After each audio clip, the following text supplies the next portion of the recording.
Alright, I'm pretty sure I aren't going to be able to see this. It's about 3 or 4 in the morning. I'm getting ready to do some errands and stuff. This is my new 1989 Ford F150 XLT, right? Short box, manual 5-speed, 300 inline 6 motor.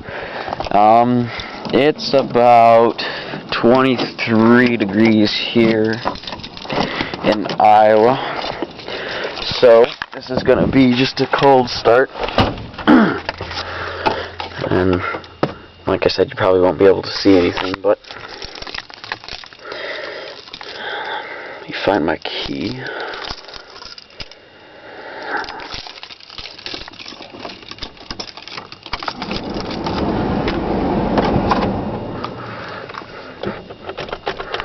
Alright.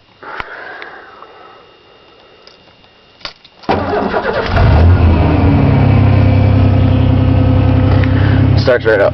Has about, the odometer says 159, but I'm going to estimate 159 really, because it shows more wear and tear than it would if it only had 59,000 miles.